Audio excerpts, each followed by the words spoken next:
Hello, my friend. Today I will tell you another long-forgotten legend.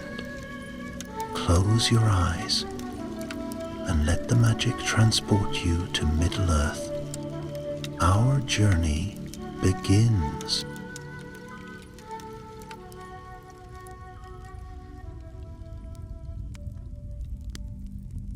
In the days of the Second Age, when the world was younger and the white tree still bloomed upon the high courts of Gondor, there stood a city carved of moonlight and stone, tall upon the slopes of the Ephel Duath.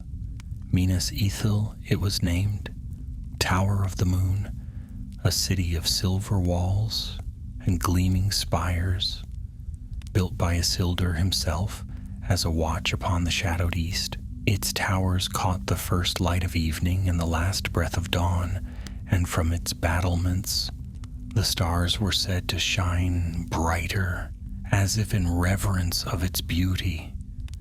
But not all who watched from the east did so with wonder. In the black land beyond, Mordor stirred. Barad-dûr, the dark tower, had been rebuilt, and in its heights dwelt Sauron, the fallen Maya, the deceiver of men. After his defeat in Númenor, he had returned clad in a fair guise no longer, but as a dark and burning lord. Fire was his breath, and shadow clung to his feet. From the mountain of fire he forged new legions and whispered ancient spells, long hidden in the black vaults of Morgoth. It was in those uneasy days, when the land teetered between light and storm, that Captain Elendor was summoned to the high hall of Osgiliath. The city of stars lay bathed in golden dusk, its white domes catching the last glint of the sun as he strode up the marble steps. Elendor was not yet old, but neither green.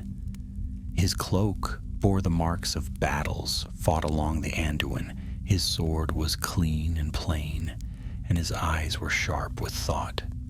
He knelt before the steward's envoy, for the king was in the north, and listened in silence. "Captain," said the envoy, his voice grave, "there are troubling signs from the east. Riders say they have seen flames on the horizon near Minas Ithil. Birds have vanished from the skies, and strange clouds gather where none should be.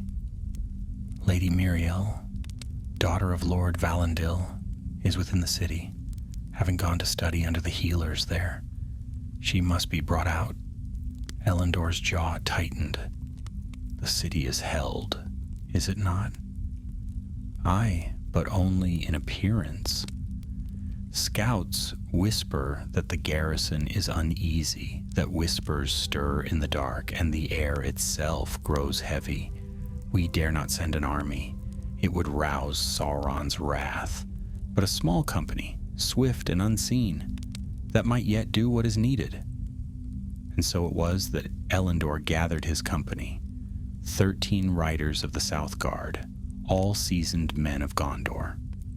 Among them were Beren, the silent tracker, tall and hooded, young Rilvan, swift of hand and sharp-eyed, and Haldren, whose laughter was known even in the darkest woods. They set forth at dawn, crossing the Anduin under shadowed skies, skirting the edge of Ithilien. The land, once green, now grew still, and though no enemy crossed their path, the silence was a foe all its own. Trees leaned too close, and the wind carried voices that had no tongue. As they drew near to Minas Ithil, they beheld a sky painted in strange color. Not the red of sunset, nor the gold of dawn, but a dim orange that smoldered like coals beneath ash. Smoke curled along the mountaintops, though no fires could be seen. They made camp beneath the broken crown of an ancient watchtower. There, by the flicker of a guarded flame, Elendor unrolled a worn map and traced their path. "We will enter the city from the north wall. There is an aqueduct, long unused, that leads to the lower courts. If the gate is closed or held, it may be our only way in." "Do we expect a siege?" asked Haldren, glancing up. "No," Elendor replied, though doubt laced his voice. "If there were battle, we would have heard the horns, but something stirs, and I fear it is worse than armies." That night sleep came like a thief, and dreams flickered with fire. Elendor woke before the dawn to a red sky and the sound of distant thunder, though no storm cloud moved. By mid-morning they reached the foothills below Minas Ithil. The city stood as it always had, tall and proud, its moon-shaped towers rising in the pale light. Yet something was wrong. The gates were open, but no sentry called. The walls gleamed, yet no banner flew. "Baron," Elendor whispered, "go ahead, learn what you can." The silent scout nodded once and slipped away. The rest waited in tense silence. A dry wind blew from the east, carrying the faint scent of burning oil. Hours passed, shadows lengthened. At last, Baron returned, pale-faced and grim. "The city is not empty," he said, "but neither is it alive. The streets are quiet, the towers dark. I saw men, soldiers perhaps, but they did not move as living men do. Their eyes were hollow. They stood still as though listening to something we cannot hear." Elendor's hand tightened on his sword. "Then we must be swift. We ride in by the aqueduct. We find Lady Muriel and flee before whatever doom lies in wait awakens fully." The riders donned their cloaks and slipped like shadows through the scrub and stone. Beneath the arch of a broken cistern they found the tunnel, cracked, moss-covered, and dark as a tomb. Into it they crept, torches low, weapons ready. It was as they emerged into the echoing undercourts of the city that they heard it, a whisper rising from the stone itself. It was not speech, but something older, a chant, deep and cold, that curled around their hearts and set their blood to chill. "Do you hear that?" Rilvan murmured, his hand shaking. "Aye," said Haldren. "It's not for our ears, that voice." The halls of Minas Ithil stood silent, yet alive with some unseen presence.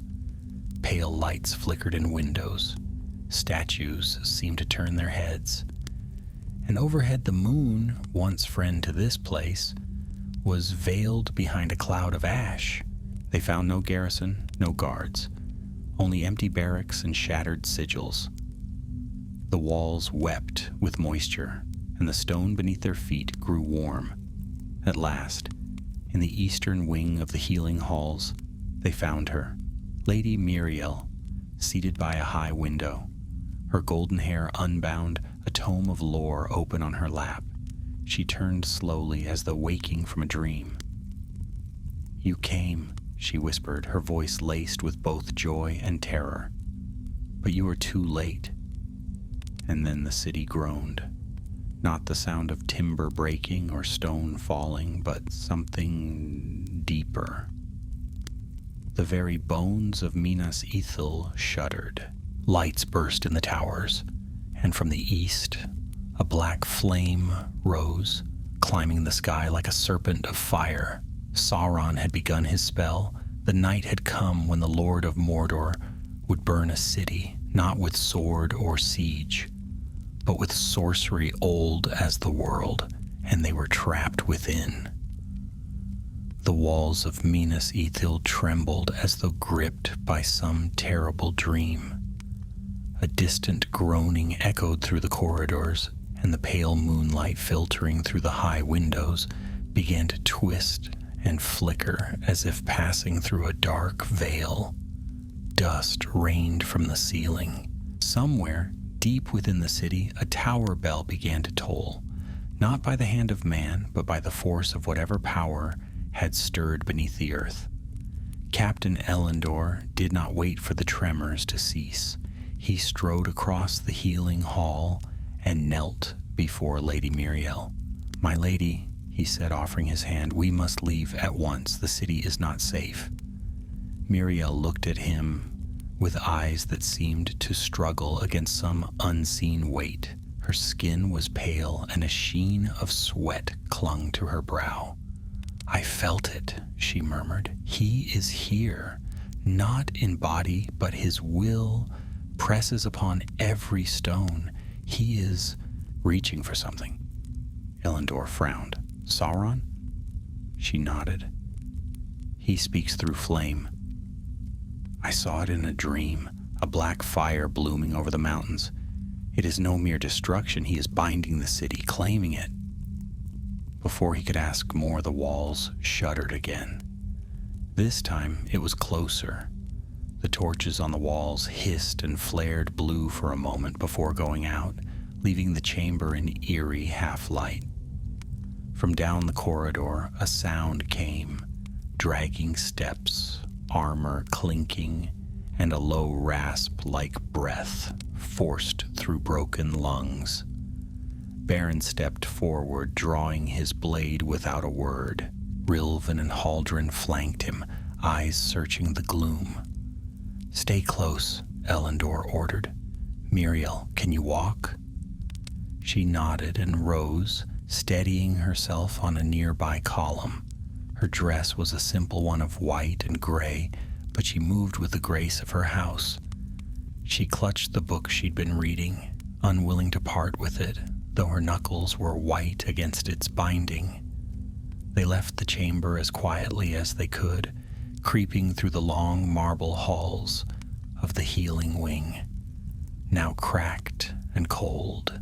Outside the high windows, the city burned, not with wildfire, but with a strange creeping light. Towers were crowned with a pale green glow, and thin tendrils of shadow reached like fingers across rooftops. From every direction came the distant sounds of crumbling stone and low, mournful wails. They made their way toward the aqueduct gate, hearts pounding, ears straining for every sound. But as they passed through a narrow hall, a figure stepped from the darkness. It was a man, or had been once. He wore the armor of Gondor, blackened and twisted, and his eyes shone with a dim green fire. His mouth moved, shaping words that never reached the air. Behind him, two more figures appeared, equally hollow-eyed and silent. "They were the guards," Rilvan whispered. "The garrison." Elendor motioned for silence and raised his hand in warning, but the lead figure suddenly turned his head sharply, as though hearing something from afar, and then charged. The clash was swift and brutal. Steel rang on steel as Beren met the corrupted guard head-on. Haldren engaged the second, while Elendor shoved Muriel behind him and parried a blow from the third. These things moved like men but fought like machines, relentless, silent, unfeeling. Their blades burned cold where they struck, and the light in their eyes pulsed with unnatural rhythm. Rilvan loosed an arrow through the nearest one's throat, but it did not fall. Only when Beren drove his sword through the thing's heart did it finally collapse, its armor cracking and dissolving into ash. One by one, they brought the rest down, but not without cost. Haldren's arm was gashed, and Rilvan had taken a blow to the ribs. "Keep moving," Elendor growled. That was only the edge of the storm. They reached the aqueduct tunnel only to find it half collapsed. Rubble had filled the lower section, forcing them to climb over broken stones and debris to squeeze through the narrow gap that remained. The air here was thick and sulphurous, and the glow from the city above painted the stone walls in sickly hues. Once through, they emerged into the lower courts, only to find the path to the city gate blocked by a wall of black flame. It danced without smoke, tall and whispering, and as they drew near, they could hear voices within it, names spoken, promises made, and screams. Elendor drew back at once. "That is no natural fire?" Muriel said, clutching the book tighter. "It's part of the binding spell. Sauron is consuming the city piece by piece, imprinting his will upon every brick." "Then we'll go around," Elendor said, "back through the mountain path. There must be another way." "There is," said Muriel softly, glancing at the book in her arms. This was written by Isildur himself, his records of the city's foundation. There is a hidden vault beneath the central tower, built as a last refuge should the city fall. From it runs a tunnel that leads into the hills. Elendor stared at her. "You knew of this?" "I only discovered it this morning. I came to study the healer's tomes, but found this instead. It's why I stayed even when the signs grew grim." "Then that's where we're going," he said. "Lead the way." They moved swiftly now through alleys and back ways as the city groaned around them. Statues cracked and turned. Doors splintered. More of the hollow-eyed soldiers emerged from shadow, but the company avoided them where they could and cut through when they must. At last they reached the base of the central tower. The moon above had turned a deep red behind the ash clouds, and the tower itself seemed to bleed light from its windows. Muriel led them to a marble dais behind a shattered fountain, and there, hidden beneath vines and fallen stones, they found a staircase descending into the earth. The air grew colder as they went down, and the silence deepened until even their own breath seemed an intrusion. They came into a vast, circular chamber, lit by an eerie silver flame that burned in an untouched brazier. Here stood old chests and casks, maps, scrolls, and armor, some of it still bearing the marks of the last alliance. But at the far end stood a sealed stone door, and upon it was etched the sigil of Isildur, a white tree crowned by 7 stars. Muriel stepped forward and placed her hand upon the mark. The stone shimmered beneath her touch, and with a low groan, the door opened. Beyond lay a narrow tunnel, and the first hint of clean air drifted through. Elendor turned to his men. "We go now. Stay close. Speak little. We are not yet free." And as they passed into the darkness behind them rose a great roar. The tower above shuddered, and a scream unlike any voice of man or beast rang through the city. A scream of triumph. Sauron had claimed Minas Ithil, and now he would hunt those who fled. The tunnel was narrow and steep, carved straight into the mountain rock, with no ornament or torch niche to mark its way. The air was damp, filled with the scent of earth and ancient stone, but it was a welcome change from the sulfur and fire above. Their footsteps echoed in strange patterns, and the deeper they went, the more it felt like the world was folding in around them.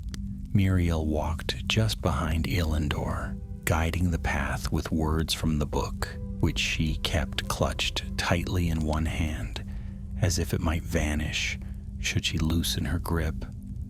Behind them came the others, Baron ever silent, Haldren clutching his wounded arm but marching without complaint, and Rilvan breathing heavily through clenched teeth. No one spoke unless necessary. Every sound seemed amplified in that place, and more than once they paused, listening to what they thought might be pursuit, echoing far behind. But always it turned out to be only the wind threading through cracks in the stone, or so they hoped. Elendor kept his hand near the hilt of his sword and his eyes on the shifting shadows. He could not shake the feeling that something was watching them, not from ahead or behind, but from within the very walls. The stone seemed to pulse with life, or perhaps memory. Once, he saw a flicker of pale light glimmer across the rock beside him, like the afterimage of a torch long extinguished. But it vanished before he could be sure. "How far is this tunnel supposed to go?" he asked at last, his voice a low murmur meant for Muriel alone. "Half a league, perhaps," she replied without looking up from the pages. It was built as an escape for the lords of the city should siege ever come from Mordor, but it was never used until now. Rilvan gave a snort from the back. Typical. Build a way out and never test it until it's nearly too late. Muriel didn't respond. Her attention was fixed on the book, her brow furrowed. At last she stopped walking and tilted the pages toward the faint light of Elendor's torch. "There's something here," she said, her voice edged with unease. A warning, written in Isildur's own hand. He feared the tunnel could be turned against them if ever it was discovered, so he placed a ward on the lower vaults. Some kind of guardian. It's vague, though. He speaks in riddles. "What kind of guardian?" Elendor asked. She shook her head. "He only says, 'Let no shadow cross the bloodline. Only those of the house or those guided by the house may pass unscathed.'" "Well," said Haldren dryly, "we've got a lady of the house. That ought to count for something." But even as he spoke, the tunnel began to widen. The floor grew smoother, the walls straighter. After a few more paces, they stepped into a chamber carved directly from the heart of the mountain. It was tall and round, with 8 pillars supporting a domed ceiling etched in stars. At the far end stood a great iron door, marked with the white tree. Before it, lying motionless atop a dais of black stone, was a figure in silver mail. They froze. Elendor raised his torch, the light dancing across the room. The figure on the dais did not move, but there was something terribly wrong about it. Though armored and crowned with the livery of Gondor, its face was gaunt, too pale, and its eyes were shut as if in sleep. "That is no statue," Muriel whispered. "I can feel it breathing," said Baron, and for the first time since entering the city. There was a tremble in his voice. They drew close, step by careful step, blades half drawn. Elendor motioned for Muriel to stay behind him, then approached the dais. As he neared, the air around it grew colder, like the breath of winter sealed in a tomb. Then, without warning, the figure's eyes snapped open, glowing a dull blue, and it rose to its feet with impossible swiftness. None of them spoke, none had time to. The guardian moved like a shadow, given steel. It leapt down from the dais in a blur, its blade singing as it came free. Elendor blocked the first blow, but the force drove him to his knees. Rilvan loosed an arrow, only to see it strike the armor and glance away. Haldren swung his sword, but the guardian turned and struck him across the chest with the flat of its blade, sending him crashing into the wall. "It's not trying to kill us," Muriel shouted suddenly. "Not yet. Could have fooled me." Haldren groaned from the floor. Elendor rolled to the side as the guardian brought its sword down again, the edge biting into stone. "If it wants a fight," he grunted, "it's getting one." "No, listen." Muriel ran forward, holding the book aloft. "It tests us. It's bound to the bloodline. We're not invaders, but it needs to know that." The guardian turned its glowing eyes toward her, blade still raised. "Stop," she cried, stepping closer, though her voice trembled. "By the house of Elendil, I command you, see me. I am Muriel, daughter of Valendil of the line of Isildur." The guardian hesitated, its sword lowered slightly. Miriel stepped closer still, her voice steadier now. "I carry the writings of Isildur. I come not to steal or defile, but to preserve what remains. The city above burns. We seek only passage." For a long, tense moment, nothing moved. Then the guardian lowered its blade fully and took a step back. The blue light in its eyes dimmed. With slow, deliberate motion, it turned and walked back to the dais, where it knelt and resumed its silent vigil. Nobody breathed. Then Elendor exhaled and turned to Miriel with a half-smile. "Remind me to never question your lineage again." The great iron door behind the guardian creaked open, revealing a final passageway that sloped upward. Faint daylight glimmered at its far end. They did not speak again as they passed through. When at last they emerged, it was into a narrow ravine just beyond the curve of the mountain. The city of Minas Ithil lay behind them, cloaked in thick smoke. Flames still danced among its towers, and a black shape circled in the sky, a form vast and winged, its cry distant but terrible. "Fell beast," Rilvan muttered, shielding his eyes. "He's loosed the Nazgul," Elendor said grimly. "He's making the city his own." Miriel looked back at the smoke, her face pale. "We were lucky to escape." "Not luck," said Elendor. "You brought us the path." "And what now?" Haldren asked, wrapping a cloth around his arm. "We're fewer than we began, wounded and hunted. We can't return the way we came." "We don't," Elendor said. "We follow the hidden paths north. There's an old ranger outpost in the Emyn Arnin. If we can reach it, we can rest, then make for Osgiliath." He looked once more toward Minas Ithil. The city groaned again, a low, rumbling sound that echoed across the valley. The silver towers were crumbling, reshaped by fire and shadow. The moon tower was dying, and in its place, something darker was being born. "Miriel," he said quietly, "keep that book close. I think there's more in it than even you know." She nodded, eyes distant. "He didn't just burn the city, he marked it, like a scar upon the land." Elendor said nothing. He merely turned away, sword in hand, and began the long path into the hills. Behind them, the city screamed. They pressed on through the narrow ravine, moving steadily north beneath the brooding sky. Though they were free of the city, there was no comfort in the wind that now blew from its direction. It carried with it the stench of burning stone, and something worse, an unnatural heaviness, like a foul mist clinging to the back of the throat. Behind them, the peaks of the Efelduath loomed black against the dim horizon, and Minas Ithil was no longer a silver star upon the mountainside, but a crown of twisted fire, its towers wreathed in smoke, its moon-pale stones darkened by the will of Sauron.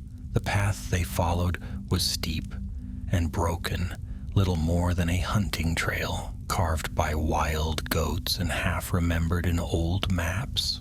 Elendor led them carefully, stopping often to check the ground ahead and scanning the rocks above for signs of ambush.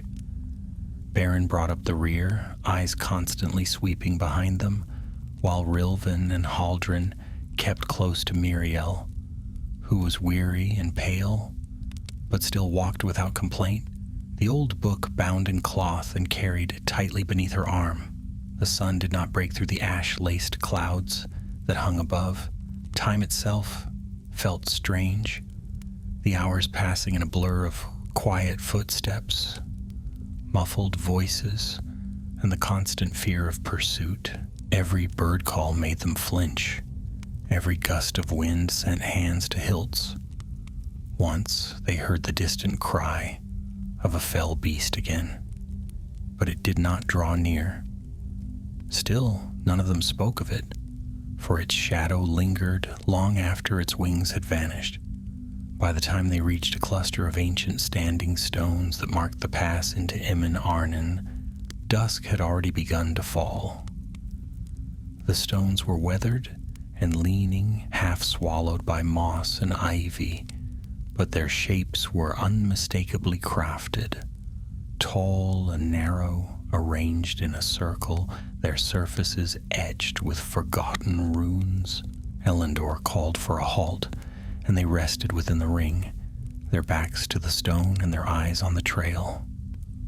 "I know this place," Muriel said softly, as she seated herself against one of the pillars. "It's called the Circle of the Watchers.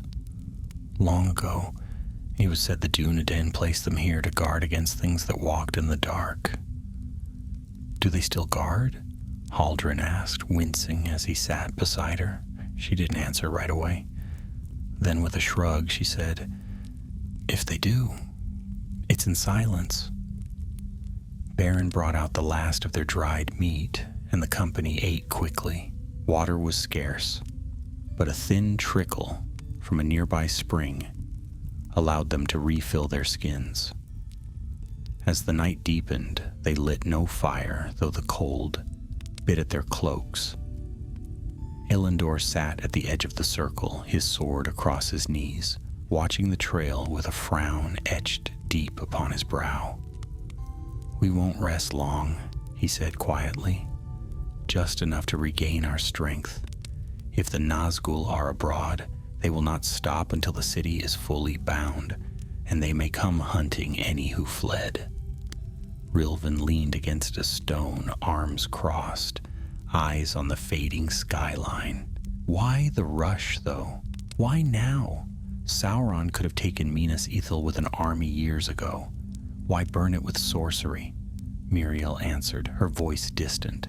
He's not just taking cities anymore. He's laying claim to symbols. Minas Ithil was a beacon, Isildur's light upon the border of Mordor. Now he twists that light into shadow. He doesn't want just land. He wants fear. Elendor nodded.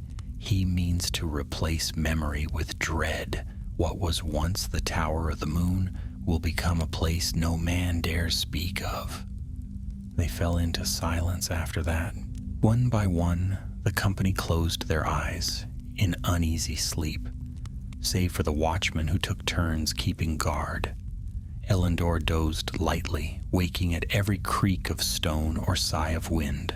At one point, in the darkest hour before dawn, he thought he saw a pale figure at the edge of the circle, a tall, shrouded form that stood unmoving among the trees.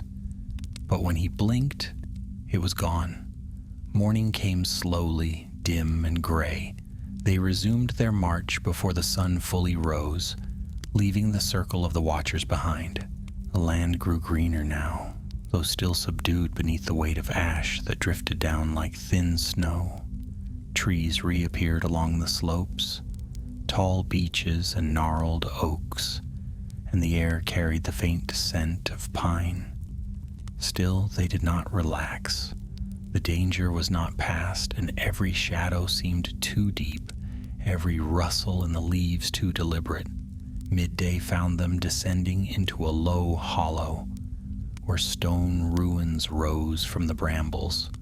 A broken tower leaned against a cliff face. Its upper half collapsed, but the base was intact enough to provide cover. Elendor halted the group and approached it cautiously.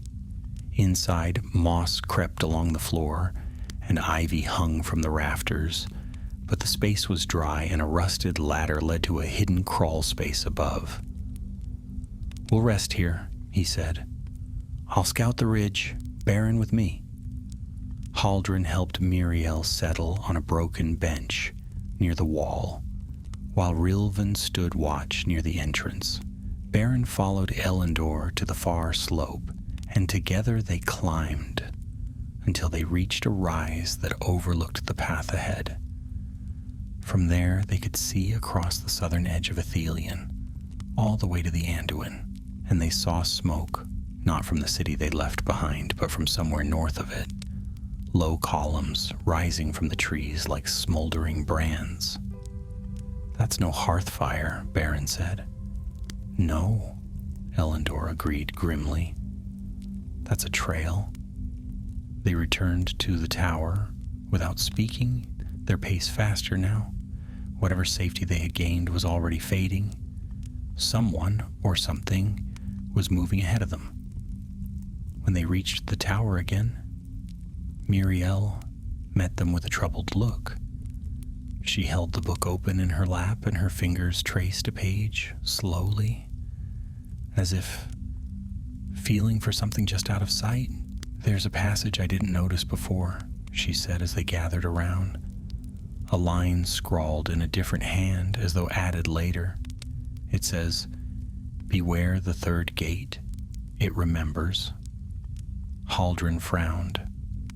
"What does that mean?" "I'm not sure," she replied, "but the tunnel we escaped through had 3 gates, the first at the healing halls, the second at the Guardian's vault, the third, the iron door that led us out," Elendor said. "You think it's following us?" "Not the door," Miriel said. "Something that passed through it, something bound to it." They were silent for a moment, and then Rilvan cursed under his breath.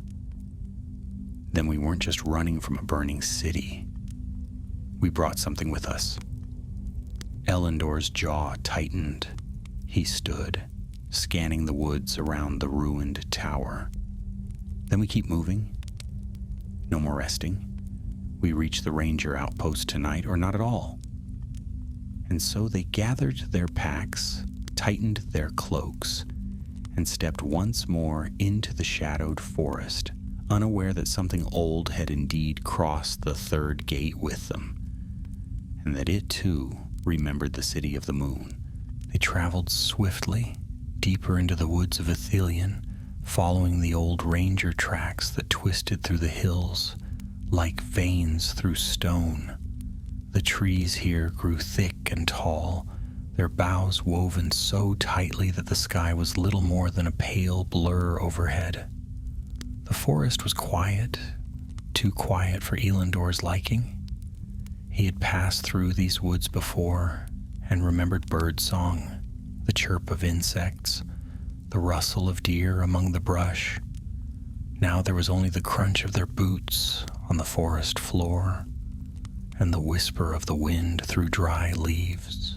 Every now and then, they heard a soft crack behind them, as if a branch had broken underfoot. But whenever they turned, they saw nothing. Miriel walked near the front, her brow furrowed in thought, the old book now bound shut and wrapped in cloth again. She hadn't spoken much since their stop at the tower ruins, and the others had left her to her silence. Whatever she had read in the margins of Isildur's book had unsettled her more than she had admitted. Baron ranged ahead, ghost-like in his movement, vanishing into thickets and reappearing 100 paces later without sound. Rilvan trailed behind them all, bow in hand, eyes sharp. Haldren walked with a limp now, though he refused help or rest. The bandage on his arm was dark with dried blood, and the wound beneath had begun to fester. As the hours passed, the trees began to thin, giving way to rocky ground and low hills topped with withered grass. The path climbed steadily until they crested a ridge and looked down into a long, narrow valley. There, tucked into the side of a hill and half covered in ivy, stood the outpost. It had once been a stone watch house built during the early days of Gondor's expansion eastward. A tower jutted from one side, squat and square, and 2 low buildings hugged the hill behind it. The windows were shuttered, the door heavy oak, bound in iron. Elendor raised his hand and they paused. "No sign of smoke," Baron said quietly. No bodies either, Rilvan added. Could be it's abandoned. Or waiting, Elendor replied. Weapons ready, we go in carefully. They descended the slope in silence, weapons drawn. Elendor reached the door first and knocked twice, then paused. When no answer came, he pushed it open, sword raised. The hinges groaned, and the door swung wide to reveal a dark hall strewn with dust. A fire pit sat cold and empty in the center. Weapons hung on the walls, but most were rusted or broken. Cobwebs stretched across the beams overhead. The place smelled of damp wood and disuse. He stepped inside, listening. Nothing. The others followed, spreading out through the chamber. Haldren slumped onto a bench with a groan, and Rilvan moved to the nearest window, peering through a crack in the shutters. It's clear, Elendor said at last, at least for now. We rest here. They secured the door, checked the rooms for signs of life, and found only dust and silence. In one chamber, Miriel found a desk stacked with old records, the parchment yellowed and brittle. She took the top few sheets and tucked them beneath her cloak, without a word. In the tower above, Baron uncovered a bundle of unspoiled arrows, which Rilvan took with a rare smile. Haldren was given a draught of healing salve from an old chest, and though it stung bitterly, the swelling in his arm began to lessen. They lit a fire in the pit, low and smokeless, just enough to warm the room. As night fell, the wind outside grew colder, howling through the cracks in the shutters like the cries of distant wolves. Though they were sheltered, no one truly relaxed. It was sometime after nightfall when Miriel sat up suddenly, her face pale. She had been reading the book again by firelight, the flame flickering across the page. Elendor noticed first. "What is it?" he asked. She looked up, her voice unsteady. "I think I understand the last part of the message. The one about the third gate." Rilvan and Haldren turned toward her, and Baron lowered himself into a chair near the fire. "In the back of the book," Miriel said, "there are pages written in a cipher. Isildur must have hidden them himself, meant only for his descendants to find. I couldn't make sense of them before, but now I see. They're not records. They're warnings." "About what?" Elendor asked. "About what he sealed beneath the city," she replied. "Not the Guardian, not the Vault. Something older. Something from the days of Numenor." The room seemed to grow colder. "He speaks of a weapon," she continued, her hands tightening on the edges of the book. "A relic of Morgoth's making, taken from the ruins of Angband during the last days of the War of Wrath. Isildur feared what it could do, but he couldn't destroy it. So he buried it beneath Minas Ithil, deep in the mountain roots, bound with spells and sealed behind the third gate." Elendor stared at her. "But if it was sealed, how could it be dangerous now?" She met his gaze. "Because the city burned. Because Sauron's spell wasn't just to claim it. He was awakening it, feeding the relic his power. The fire wasn't just destruction, it was a summoning." For a moment no one spoke. Then Haldren stood, swaying slightly. "You mean we ran from more than a burning city? We ran from the very thing he wanted to unleash?" Miriel nodded slowly. "And we passed through the gate that held it." Elendor rose to his feet, walking to the window. The wind was louder now, shrieking against the walls. The sky beyond was darker than it should have been, the stars obscured by swirling ash. Somewhere in the night, a faint tremor stirred beneath the earth. So subtle, It could have been imagined. Then we didn't leave it behind, he said. We carried its shadow with us. The fire guttered and the room fell still. A knock came at the door. 3 short raps, slow, deliberate. Every hand went to weapon. Elendor moved first, stepping silently toward the door, sword drawn. He motioned for the others to stay back.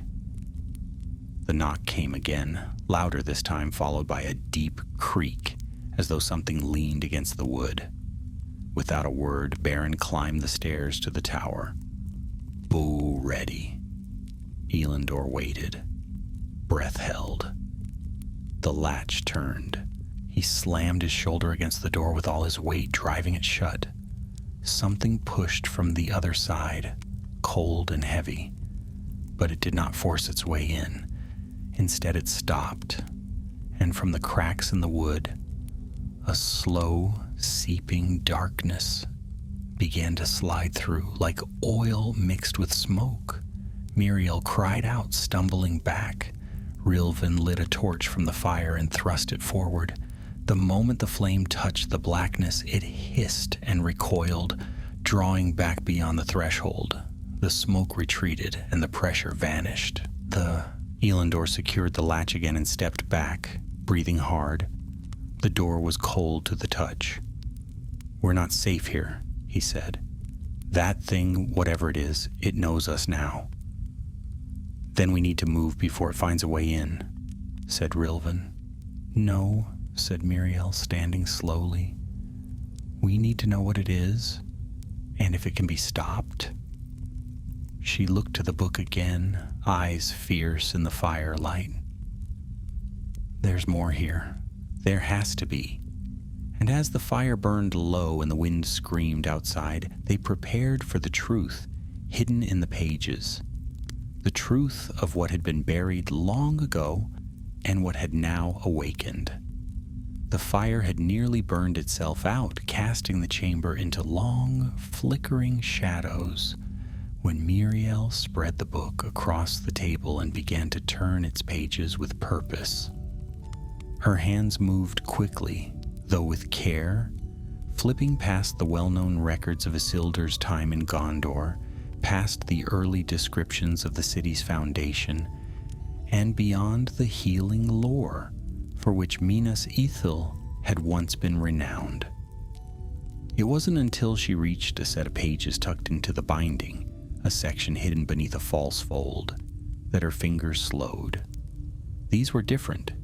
The parchment was darker, older, and the ink had faded to a dull brown. The writing was sharp and slanted, the script older than the Westron tongue they spoke. "It's in Adunaic," she said, glancing up at the others. "The language of Numenor." Haldren grunted and leaned back against the wall, cradling his bandaged arm. "Don't suppose you can read it?"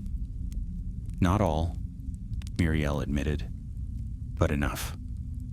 Her eyes darted back to the page, lips moving silently as she traced the lines. It speaks of a vault. Not just a burial place, but a prison deep under the foundations of Minas Ithil. Isildur called it the Hollow Flame. "That doesn't sound encouraging," said Rilvan, peering over her shoulder. She didn't respond right away. Her fingers reached the next page, where a detailed drawing filled the parchment. An ancient seal ringed in flame, with a sword driven through its center. The edges of the symbol were marked with strange runes, and around the blade, twisting shapes writhed like serpents. "This was Morgoth's," she said finally, "or perhaps something he found. Isildur never names it. He only refers to it as a stone that burns, but does not consume, that speaks without words and drinks the light of all things." She looked up at Elendor, her face pale. He feared it even after he sealed it away. Elendor stood at the window, watching the dark horizon beyond the trees. And now Sauron's found it, or awakened it, or both. Miriel nodded slowly. He was Morgoth's servant. If anyone could break the seals, It would be him. The tower groaned in the wind, and outside the clouds shifted again. For a moment the moon peeked through, though it no longer shone with the same gentle silver light. There was something off about it now, faintly red, as though stained with ash. Could it follow us? Baron asked suddenly from his post at the base of the stairs. He hadn't spoken in some time, and his voice was rough with unease. This hollow flame, whatever it is. It already has, said Muriel. I think it's bound to the gate, or to the line of Isildur. When we fled through that final passage, we must have disturbed it, released something. Elendor turned from the window. Then our duty is clear. We must find a way to seal it again. Rilvan made a sound of protest. Seal it? How? We barely escaped with our lives. We have no army, no mages, no... We have the book, Muriel interrupted. And perhaps that's all we need. The company fell into silence again, the fire crackling low as they stared at the pages, each lost in their own thoughts. Then, from the far end of the room came a faint noise, like the scrape of stone across stone. Baron had his bow in hand before the others had even turned. Elendor stepped toward the hallway, with sword drawn. Another sound followed, a hollow knock, like something tapping the stones of the tower floor. Elendor motioned for silence and crept forward, each step careful and slow. The hallway beyond was dark, the last torch having burned out. He moved into it without a word, his blade glinting faintly in the dim light from behind. He didn't go far before he saw it. A trail of black marks ran along the stones of the floor, twisting like scorched vines. They hadn't been there before.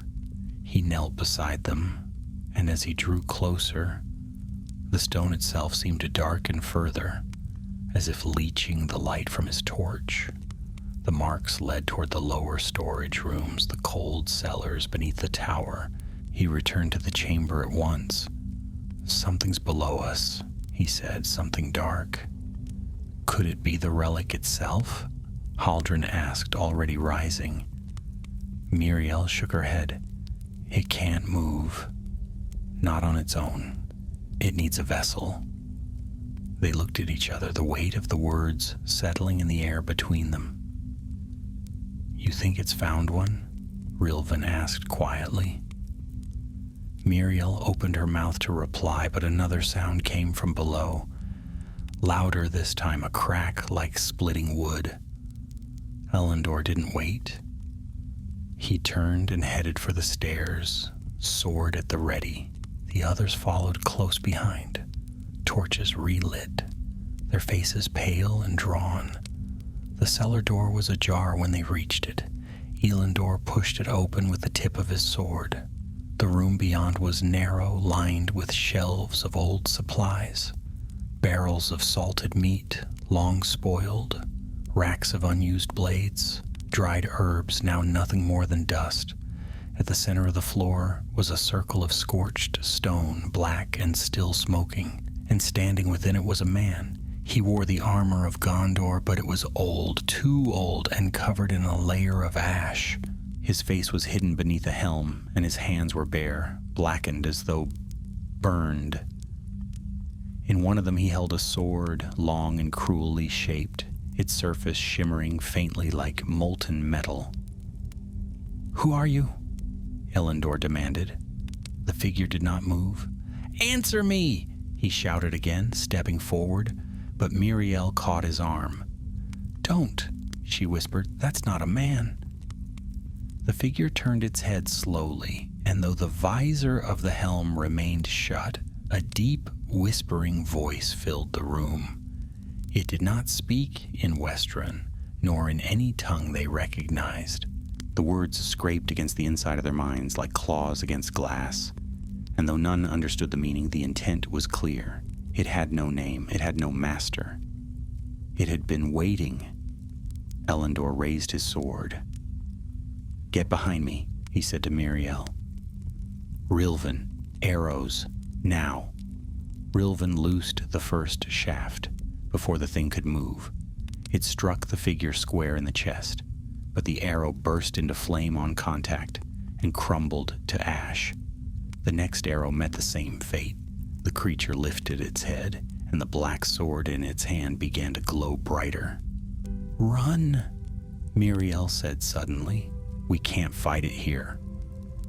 "We have to hold it," Elendor snapped, but Baron was already pulling her back up the stairs.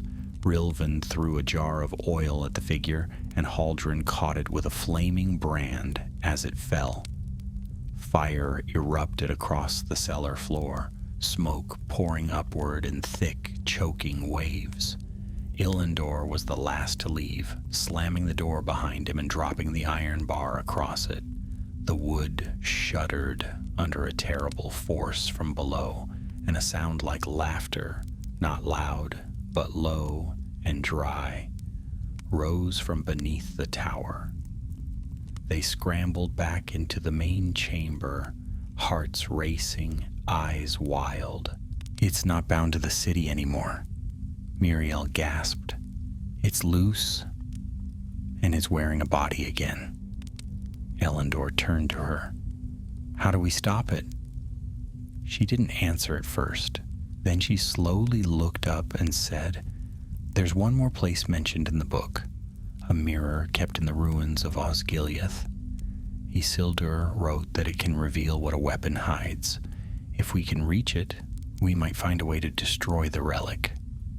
"Then we go at first light," Elendor said, "and pray the thing doesn't reach us first." Dawn never truly broke that morning. The sky above the woods was smeared with ash and veiled in a sickly gray, as if the sun had grown weary of shining over a world so quickly darkening. The clouds hung low over the treetops, thick and unmoving, and the usual chorus of bird song was absent. When Elendor stepped outside the ranger outpost with sword strapped to his back and cloak drawn tight, the silence felt heavier than the mail he wore beneath his tunic. Behind him, the others emerged one by one, their faces pale from the restless sleep they had managed to catch in short turns through the night. They had barricaded the cellar door with everything the outpost could offer: tables, barrels, even old shields, stacked edge to edge like a crude wall. But none of them believed it would hold forever. Whatever had taken form beneath the tower had not tried to force its way through again, but the sense of dread it left behind remained, thick and clinging like smoke on their skin. Miriel had not closed her eyes once.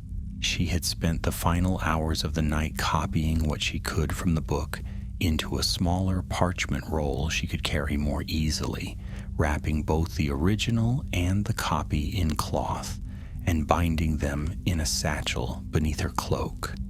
They left without speaking, following Elendor back into the woods, heading north toward Osgiliath. The road was rough, overgrown in places where the trees had crept in during years of disuse, but it had once been a patrol route, and traces of the stone path remained beneath the moss. By mid-morning, they had reached a ridge that overlooked the Anduin.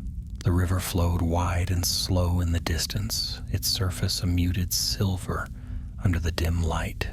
Across it, faint outlines of crumbling domes and broken towers marked the edges of Osgiliath, once the proud capital of Gondor, now half drowned and crumbling like the husk of a forgotten dream. Elendor paused at the edge of the ridge and stared at the ruins. "We'll need to cross by the old stone bridge," he said. "It still holds, or it did last spring. The ruins are full of broken tunnels and collapsed halls. If the mirror's still there, We'll find it in the Hall of Stars." "I remember the name," said Muriel, stepping up beside him. "My father spoke of it once. The great chamber beneath the city where the kings would read the stars during the high feasts. It was said to hold artifacts from Numenor's time, things brought across the sea before the fall. Let's hope one of them is what we need," Haldren muttered, glancing behind them. They descended into the valley without delay, moving along the forest's edge where cover was thickest. Twice they heard movement far behind them, but when they stopped to listen, the noise vanished. No birds flew overhead. No insects stirred in the brush. Only the sound of the wind remained. And even that felt like it was holding its breath. They reached the bridge by midday. The stones were worn and cracked, with moss creeping over the sides, but the central arch still held. The river churned quietly below, cold and dark, its depths hiding what time and war had swallowed long ago. They crossed in single file, weapons drawn, eyes on the shadows that pooled in the archways above. No ambush came. When they reached the far bank, Elendor let out a soft breath. Osgiliath greeted them like a graveyard. The city stretched out before them in a tangle of broken columns, shattered domes, and vine-choked buildings. Pools of stagnant water dotted the streets where the river had overflown in past years, and twisted trees had grown through courtyards once filled with statues and fountains. They passed beneath the remains of a grand archway where carvings of stars still clung to the stone, though worn and half erased by time. The deeper they moved into the ruins, the colder the air became. Not the sharp bite of winter, but a deeper chill that sank into the bones. It was as if the city remembered its own fall and grieved still. Elendor led them toward the central district, where the larger towers and domed halls clustered in silent ruin. The Hall of Stars lay beneath what remained of the old observatory, its entrance hidden behind a crumbled portico nearly overtaken by ivy. Muriel was the first to notice the carving above the lintel, a white star encircled by 7 smaller ones, etched in the style of Numenor. "This is it," she whispered. They descended through the opening, their footsteps echoing off the marble steps. The light faded quickly as they entered the deep corridor below, and they lit their torches once more. The passage led them downward past collapsed galleries and broken doorways. Here and there, old banners still clung to the walls, fragments of blue and silver now faded to gray.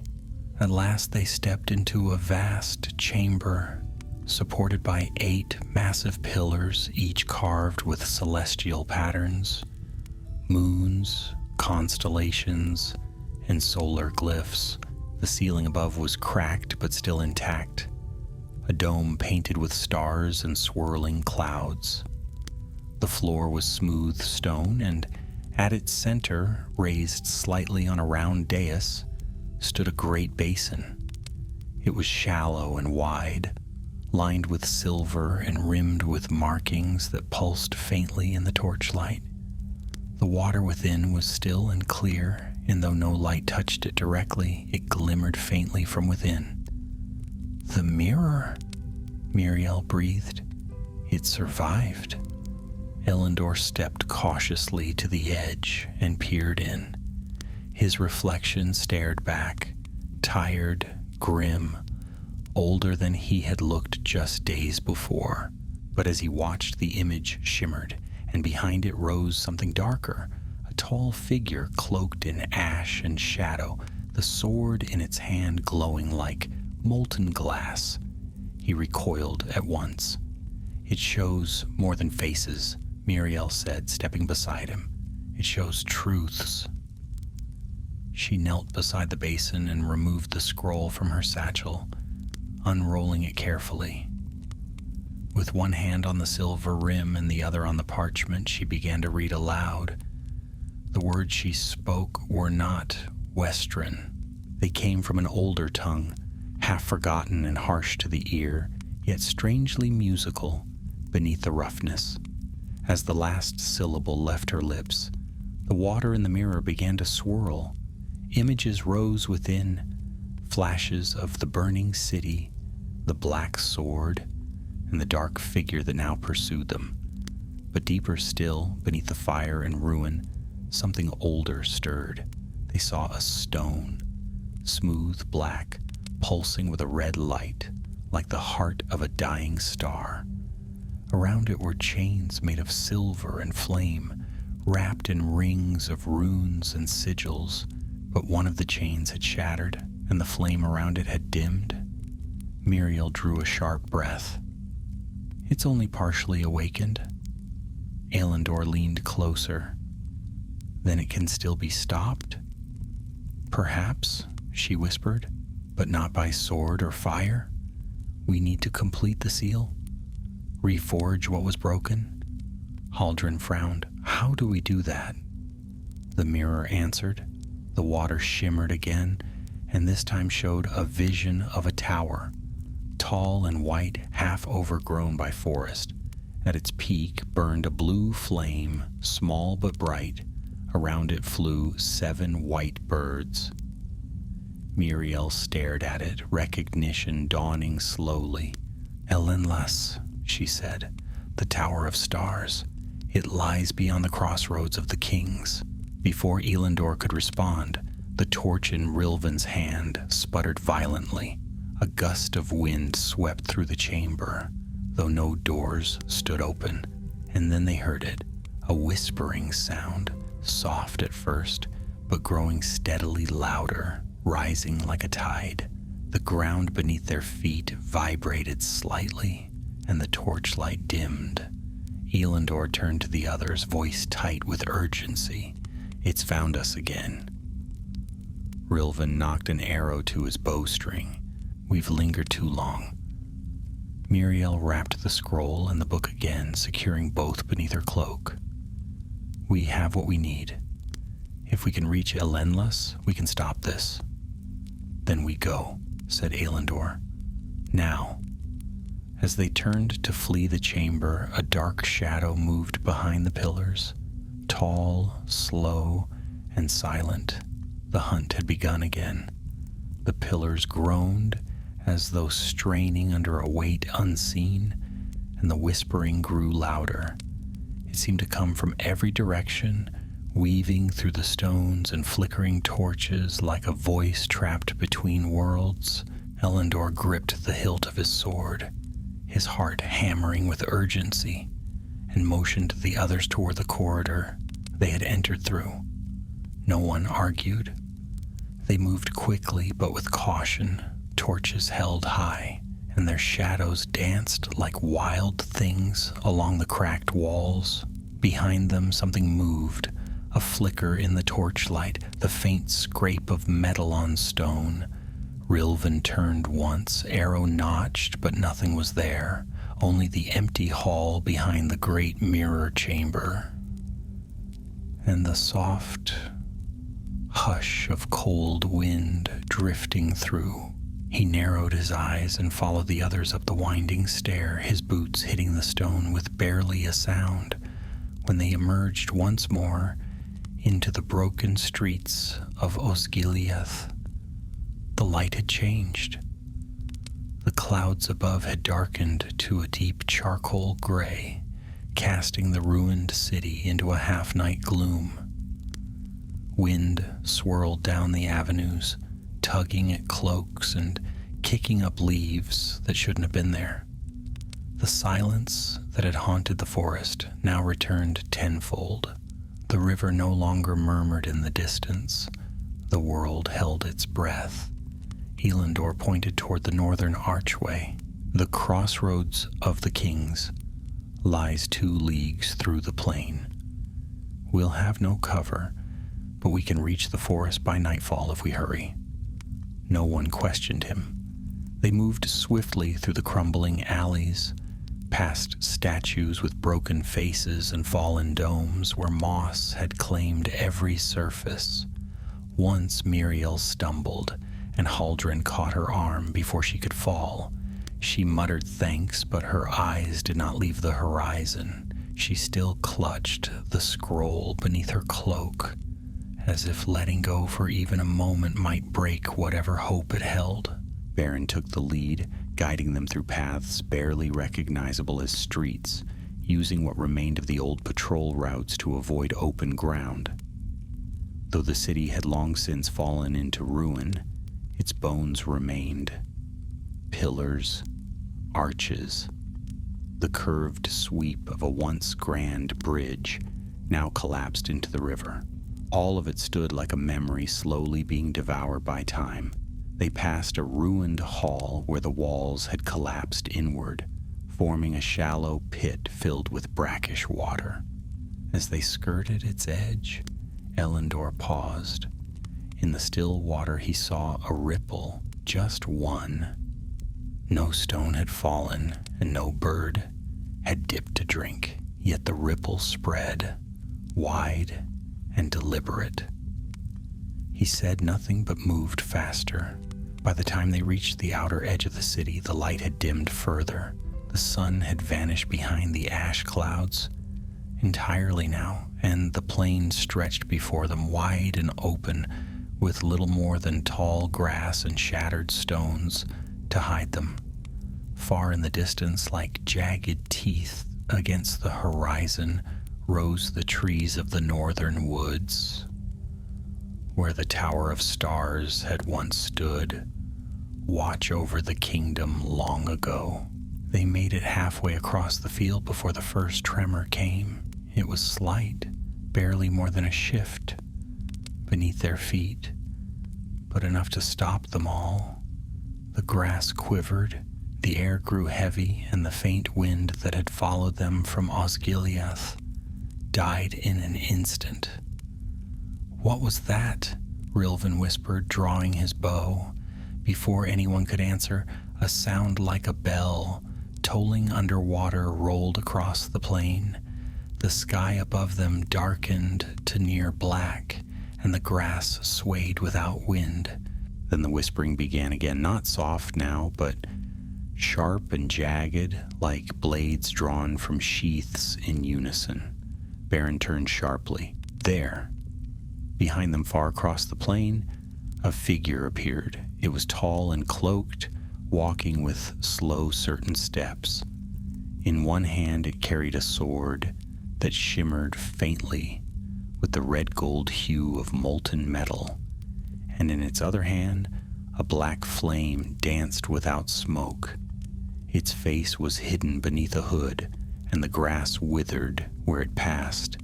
Elendor did not hesitate. "Run!" They sprinted across the field, hearts pounding, packs clattering, boots tearing through the tall grass. The trees seemed far, too far, but they did not stop.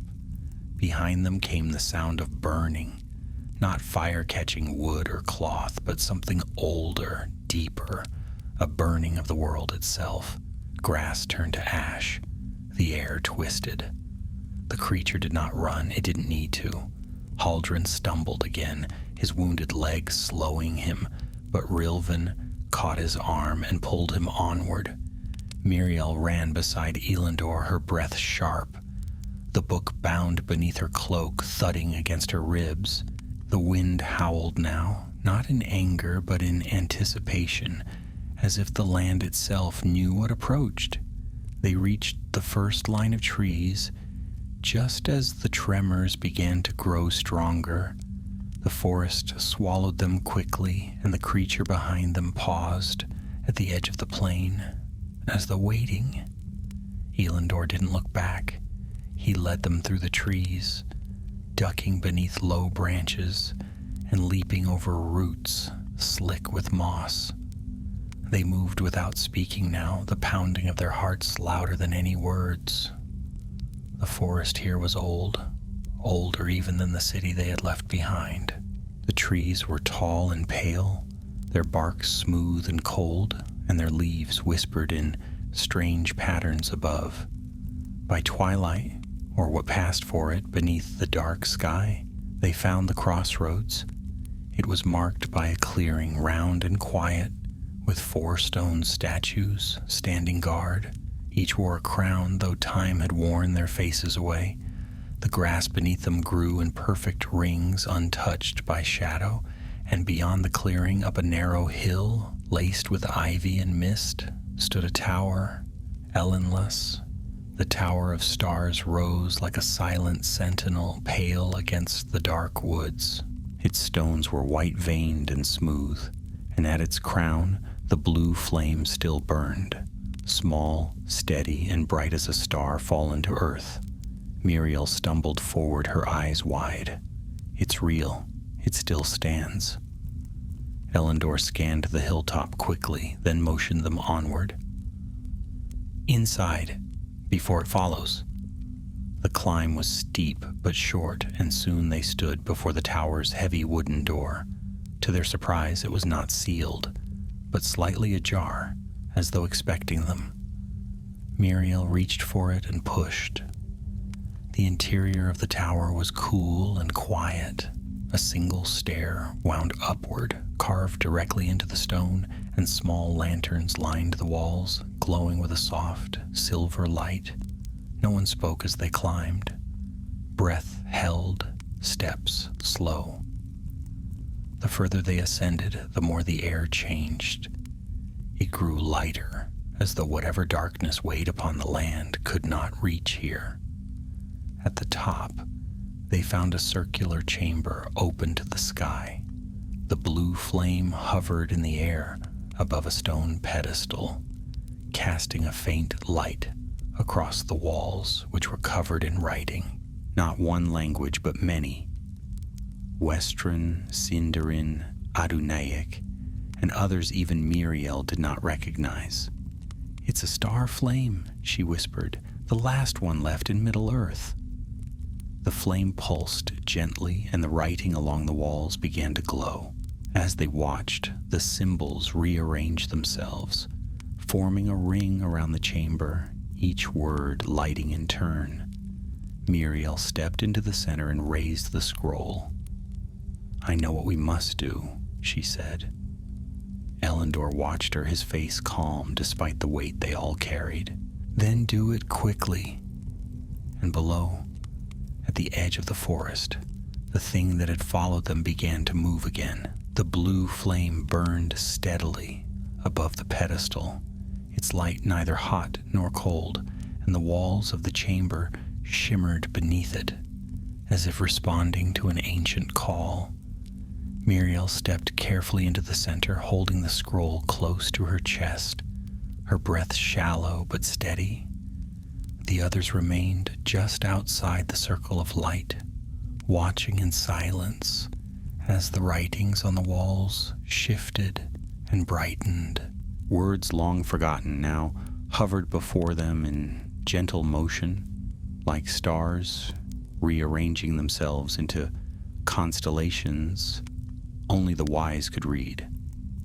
"I need quiet," she said softly, unrolling the scroll and laying it gently upon the stone pedestal beneath the flame. The parchment caught the light and seemed to shimmer faintly, the ink gleaming with each rise and fall of the flame's glow. Muriel placed her hands on either side of the scroll and began to recite, not from memory but from instinct, as though the words were not being read but drawn out from deep within her. Elendor stood near the arch of the tower's open window, his hand resting on the hilt of his sword. He glanced out toward the forest, where the last of the light had failed. The trees below were swaying unnaturally, bending not with the wind, but with something heavier, as if the land itself recoiled from a presence moving through it.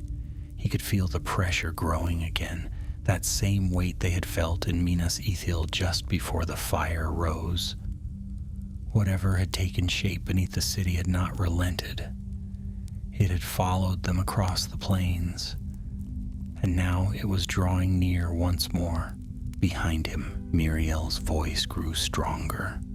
The words she spoke wove through the air, with a rhythm older than any they had heard, and with each line, the light in the chamber deepened, the flame above her brightened, and a low hum began to vibrate through the stone beneath their feet. "It's working," said Haldren, his voice hushed. He leaned heavily against the wall, still recovering from the wound that had not fully healed, but his eyes were sharp. "She's reaching it." Rilvan remained by the stairs, arrow notched and ready, though he too had gone still, caught by the power of the moment. Even Baron, ever watchful, had lowered his hand from his dagger, listening closely to the words Muriel spoke. Then the tower trembled.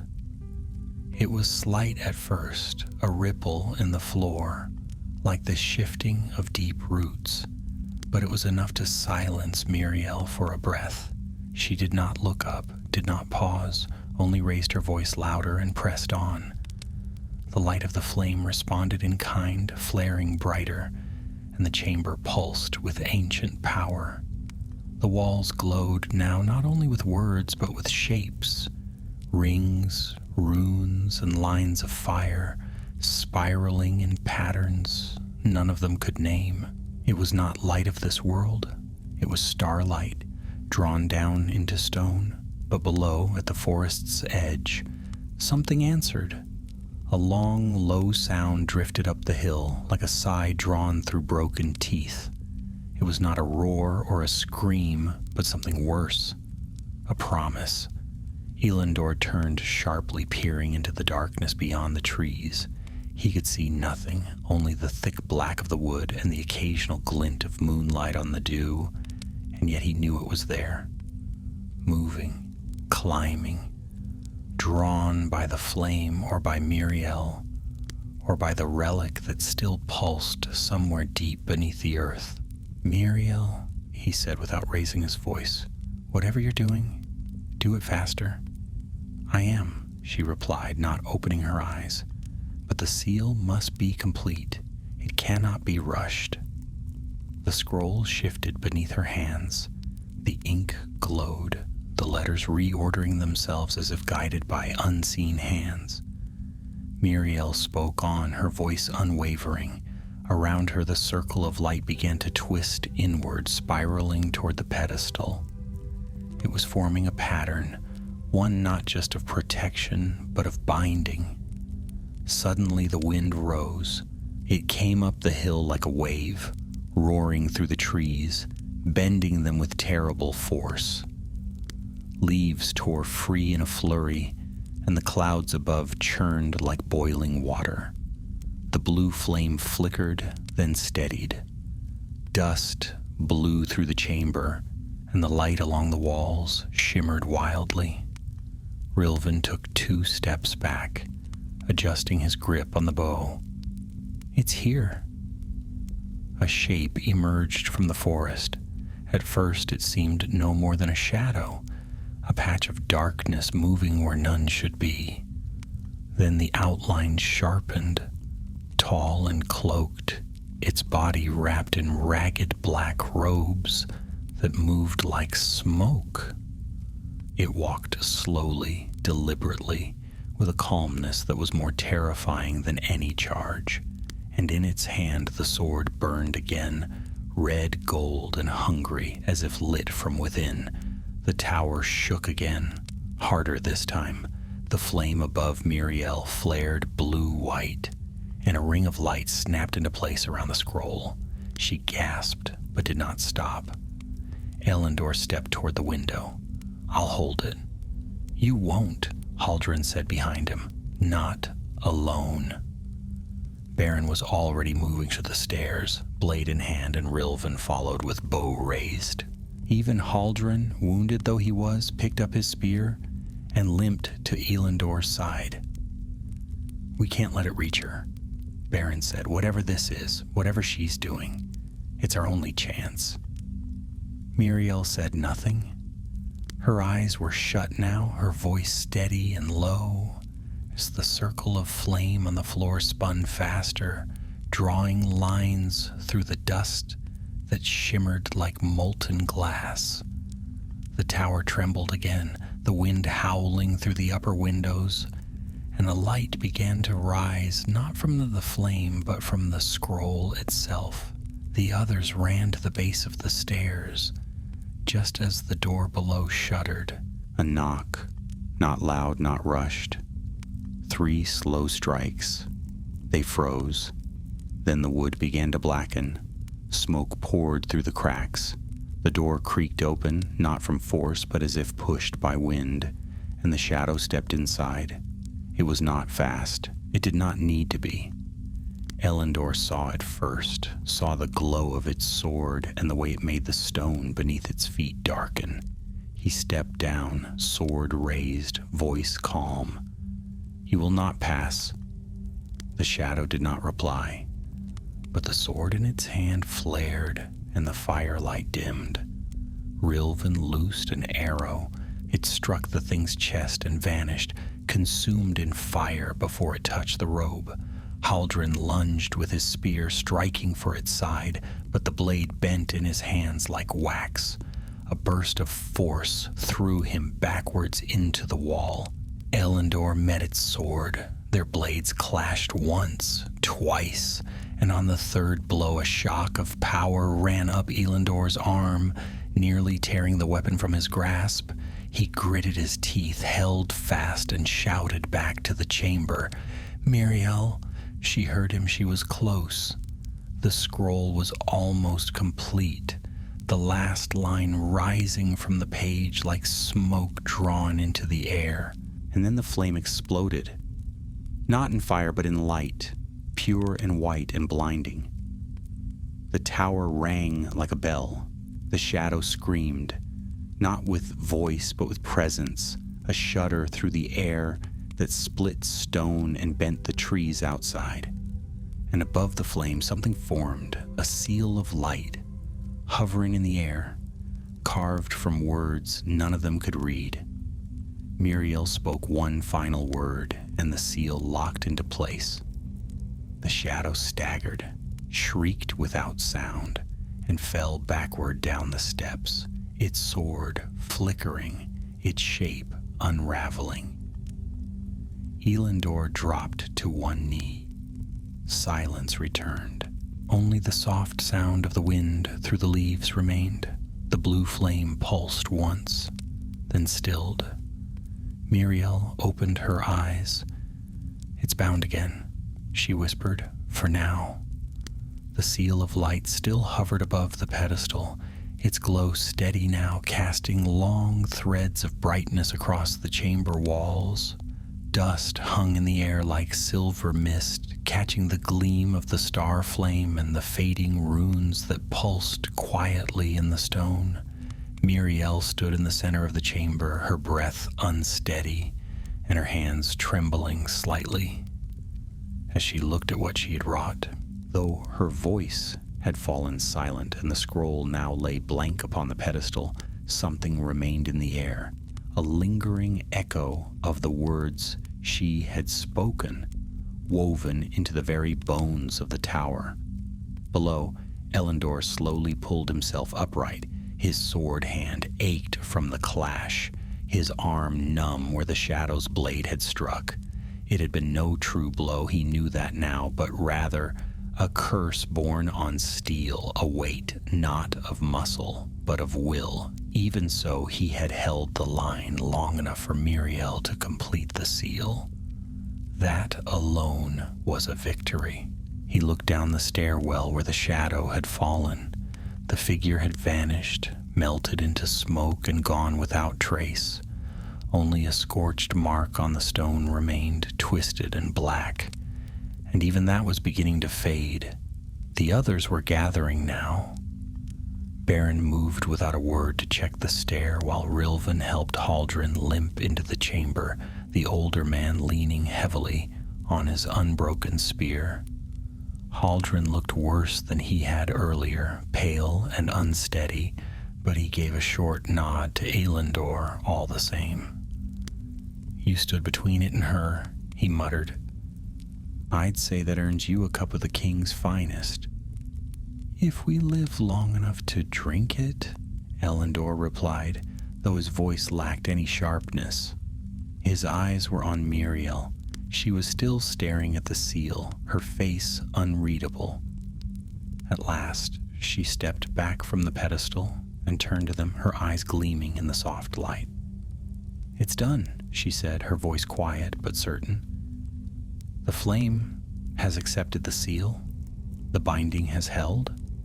"For how long?" Baron asked. "That I don't know," she admitted, "but for now the relic's power is contained again. What was once loosed is locked once more.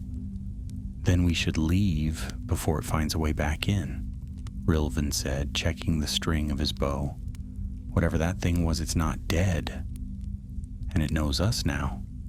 Elendor agreed. "We've bought time, but not safety. There's no doubt the Dark Lord felt what happened here. He will want the relic again." They descended the tower carefully, though the sense of dread that had filled it upon their arrival had lifted. The air was cleaner now, the wind lighter. Even the trees outside seemed to lean away from the tower, as if showing it respect. The blue flame above still burned, but fainter now, a steady star in the highest window. By the time they reached the base, true night had settled across the land. For the first time in days, the clouds above broke slightly, and a sliver of moonlight spilled through, revealing the crossroads once more. The statues of the old kings stood silent in the clearing, their faces weathered but their presence unchanged. It was strange, Elendor thought, how those carved from stone could feel more alive than the cities now lost to shadow. They rested there briefly, refilling their flasks from a spring that bubbled nearby and tending to Haldren's wound, which had reopened during the climb. Miriel sat apart, speaking softly to herself as she copied a portion of the glowing runes into a blank scroll. The original parchment had turned to dust the moment the seal had locked into place, consumed, she said, by the magic it had channeled. "We can't stay long," Elendor reminded them after a short hour. "We've done what we came to do, but we're still deep in enemy lands. Our next task is survival." Haldren chuckled bitterly. "I miss the days when just surviving wasn't a heroic deed." "Those days ended when the moon tower burned," said Baron. They moved north again, taking a lesser-known path that would lead them eventually back toward Ithilien. It would be a long journey through hills, across rivers, past old ruins and watch points that might now be empty or worse, but there was no other way. The relic was sealed, but the knowledge they carried, the details of the binding, the truth of what had slumbered beneath Minas Ithil, was now just as dangerous. If it fell into the wrong hands, the seal could be broken. Miriel's memory of the spell and the copy she had made had to reach the White City. As they traveled, Miriel shared what little she had learned during the ritual. The relic, she said, had no name in the tongues of men, only a description: the hollow flame.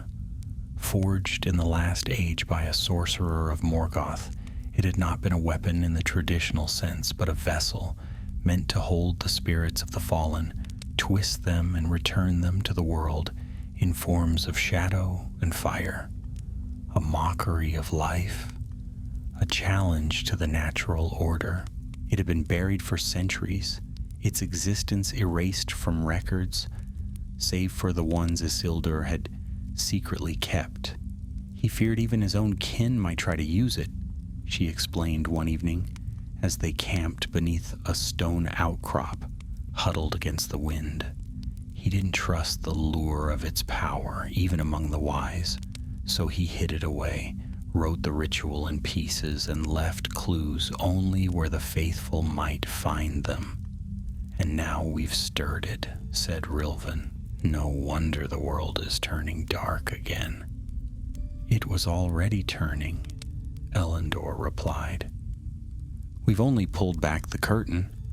Days passed as they moved through Ithilien, the land growing greener the further north they traveled. The signs of pursuit lessened, though never fully vanished.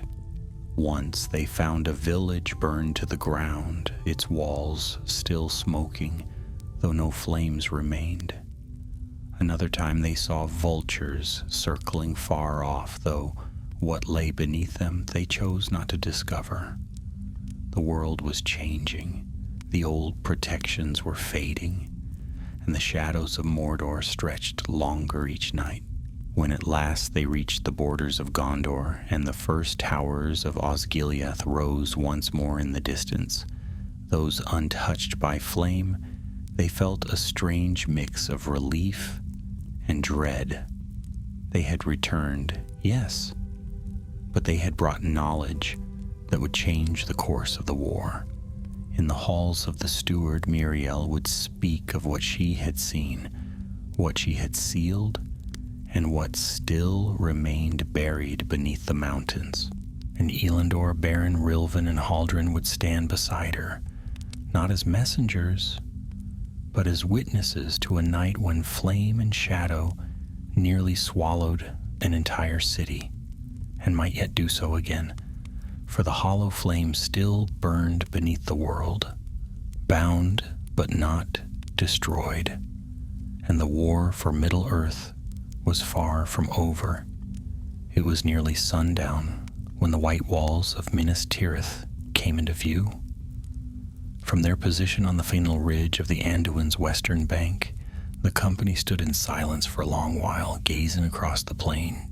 The city, carved into the face of the mountain like a great stone ship, ready to sail into the sky, glowed faintly in the golden light of evening. Its many levels shone like polished ivory, banners fluttered from the towers, and the great white tree stood tall in the upper court, its silver leaves unmoved by the wind.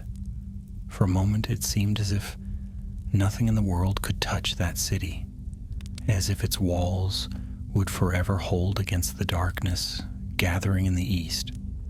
But Elendor knew better. They reached the city gates at dusk.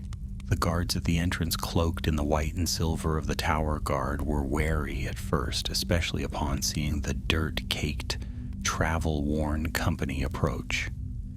Yet when Miriel stepped forward and gave her name and lineage, their tone shifted at once. She was received not only with respect, but with urgency. Word had already reached the steward that Minas Ithil had fallen, though the full truth remained unknown. Her return was an answer to questions already burning in the minds of the city's leaders. They were brought swiftly through the lower levels, climbing the winding roads and broad staircases that spiraled toward the citadel at the peak. As they passed through the circles of the city, many turned to look, some in wonder, others in fear. Rumors had already begun to spread, whispers of fire in the east, of ghosts in black robes, of a city where the moon no longer rose. When they entered the steward's hall, the stone pillars rose high above them like the trunks of ancient trees, and the long marble floor echoed each step. At the far end sat the steward of Gondor, his robes gray and white, his face pale with long care. He rose as they approached, leaning slightly on a black staff carved with the white tree. Elendor knelt first, followed by the others. Miriel stepped forward and inclined her head, but did not kneel. "My lord," she said, her voice clear, I bring news not only of the fall of Minas Ithil, but of what lies beneath it. The danger is greater than fire or steel. We faced a relic of the ancient world, and we were only barely able to seal it again. The steward did not speak immediately. He studied her with eyes as sharp as they were weary. When he finally spoke, his voice was low but carried easily across the great hall. "Tell us everything." And so she did. She spoke of the signs in the city before it burned, of the relic hidden in the roots of the mountains, and of Sauron's dark spell, crafted not to conquer by siege, but to twist the very heart of the place. She told of the hollow flame, how it had been drawn from the wreckage of Morgoth's dominion, hidden by Isildur and forgotten by the world. Until now, she told of the guardian beneath the city, the black flame that followed them, and the shadow that had taken form and nearly claimed them all. As she spoke, silence filled the hall. The words hung heavy in the air. Even the guards standing along the walls did not shift or breathe too loudly. Elendor could feel the weight of it settling on their shoulders once more. Not just the tale, but the knowledge that no wall, not even one as tall and proud as Minas Tirith's, could keep out a shadow that moved beneath the surface of the world. When Miriel finished, she drew forth the scroll she had written, the only record of the completed seal. She laid it before the steward, who regarded it for a long moment before turning his eyes back to her. "You are certain it is bound?" "I am," she answered. "The ritual is complete. The seal holds." "And will it last?" Miriel did not look away. "It may, but only if it is guarded." The steward nodded slowly, his gaze distant. "Then we must send word to the north. To Imladris, perhaps even to the king in Arnor. If what you say is true, the enemy has awakened something far older than we feared." He turned to Elendor. "And you? You led them through it? You've seen what others have only whispered of." "I saw enough," Elendor said quietly, "and I'd see no more of it if given the choice." "You may not have that choice," the steward said. "I will not ask you to return, but I will ask you to stand ready. Gondor will need every sword in the days to come." Elendor inclined his head. "Then I'll stand." The audience ended soon after. Miriel and her companions were given rooms in the upper tier near the houses of healing. Haldren was taken to the healers, who examined his wounds and gave him drafts strong enough to bring color back to his face. Rilvan and Baron cleaned their gear, sharpened blades, and slept in shifts, though they did so uneasily. As for Elendor, he remained awake through the night, watching from the walls of the citadel as the stars wheeled slowly overhead. The fire in the east was gone now, hidden by cloud and distance, but he knew it still burned. In the days that followed, the steward called council after council. Messengers were sent west and north. Riders were dispatched to the borders of Ithilien to watch for movement from Mordor. Nothing came, not yet, but the silence was its own omen. It was not peace, it was waiting. One morning, as the sun broke through the mist and painted the white tree in gold, Miriel came to find Elendor on the southern wall. She stood beside him for a time without speaking, her eyes on the horizon. "I've been asked to remain," she said at last, "to oversee the preservation of the scroll and train those who may one day use it." "You'll do it well," Elendor said, "but that wasn't the only reason you came." She smiled faintly. "No, I came to say thank you for saving me, for saving all of us." He shook his head. "We survived, that was all." "Sometimes," she said, "that's enough." They stood in silence a while longer, watching as the light spread across the Pelennor, and though the sky was still gray above Mordor, and the thread of the hollow flame had not been fully erased from the world, there was a sense, for the moment, that the tide had been turned, even if only slightly. That night Elendor gathered his pack and returned to the road. He said little to the others, and they asked no questions. Some men were made for cities, for towers and courts and long debates. Others were meant to walk the wilds, to keep watch where no one else would. Elendor was among the latter. He took only what he needed, wrapped his cloak tight against the wind, and vanished into the hills beyond the Ramus Ekor. Somewhere beyond the world's edge, Sauron watched and waited, but in the heart of the White City, the seal still held, and the hollow flame for a little while longer slept. The days that followed were bright and strangely calm. The skies over Gondor cleared little by little, and for a time the lands beneath the White City seemed untouched by the shadows that had so recently reached out to claim them. Farmers returned to their fields along the Pelennor.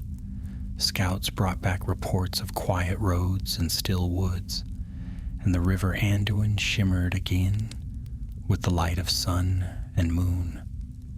Yet beneath that fragile peace lay the memory of what had passed, the memory of fire, of whispers in the dark, and of a city burned by no mortal flame.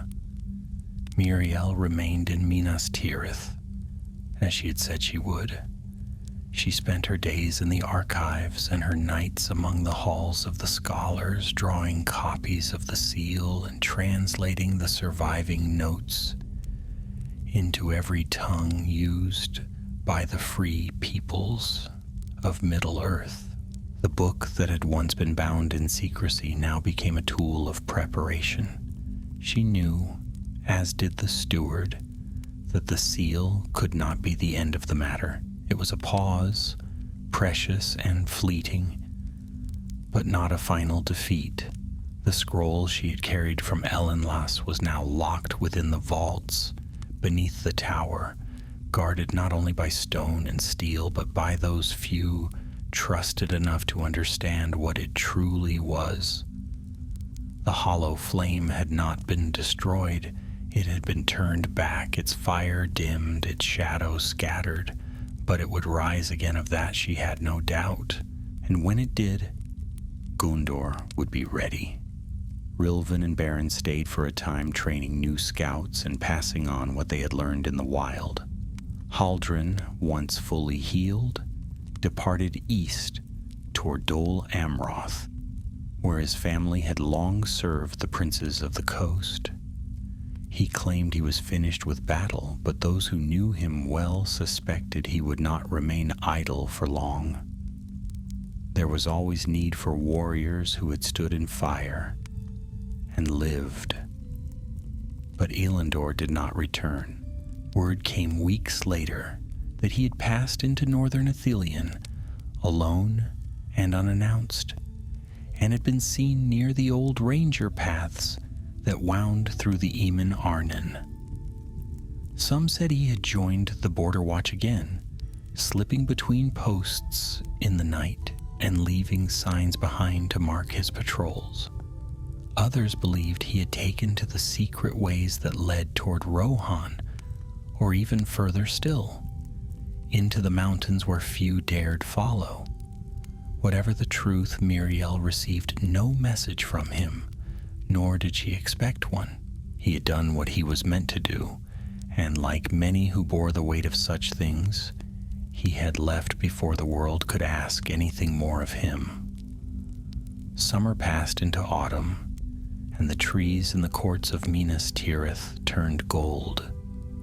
The white tree remained in bloom, its silver leaves glinting in the sunlight, and beneath its boughs, Muriel often sat alone, reading the same passage from the copy of Isildur's book she had remade by hand. The words were careful, steady, and filled with warning, but also with hope. Isildur had believed that darkness could be held at bay, not forever, but long enough for the world to remember what light looked like. One afternoon, as the bells of the city chimed softly in the wind, Muriel was joined beneath the tree by a young boy of no more than 10. He stood at the edge of the circle, watching her curiously, then approached with the hesitant steps of one not entirely sure whether he belonged there. "Lady Muriel?" he asked. She looked up and smiled. "Yes. They say you were in Minas Ithil before it burned." Her smile faded, but only slightly. "I was. Is it true it was the Dark Lord who did it, that he used magic no one's seen before?" She closed the book and rested it in her lap. "Yes," she said, "it's true." He looked at the tree, then back at her. "And is it true you stopped him?" "I didn't stop him," she said gently, "but I helped delay him. That's sometimes the best anyone can do." The boy was quiet for a moment, then asked, "Will he come again?" "Yes," she replied, "but so will we." That night she returned to the archives and began writing again. Not a spell or a record, but a letter. It was not addressed to the steward, nor to any lord or noble. It was a letter meant for the one who had stood at her side when the tower shook and the seal was completed. She didn't know where he was, nor if he would ever read it. But she wrote all the same. She told Elendor of the changes in the city, of how the people had begun to speak more openly of what had happened, and how the old fears had not vanished but had lessened. She wrote of the seal and the scroll, and the lessons being taught now to scribes and lore masters who once scoffed at old stories. She spoke of the tower, and how the blue flame still burned, though it was dimmer than before. She told him of the boy who had asked if the Dark Lord would return, and how she had answered not with despair, but with truth. And then she ended with a single line written in the Elvish tongue, Estel na Amar, hope is the future. She sealed the letter and gave it to a rider who was bound north. Whether it would ever find its way to the wandering captain she could not say, but in sending it she felt something lift from her chest, like a shadow that had rested too long. In the weeks that followed, clouds gathered once more over Mordor, and a red light was seen faintly in the night sky beyond the Ethel Dueth. Some called it a trick of the eye. Others knew better. The hollow flame had stirred. It had tasted the world again, and it would not sleep forever. But when it rose, it would find the world waiting, not with fear, but with fire of its own. And in that fire, even the darkest relics of the past might yet be broken.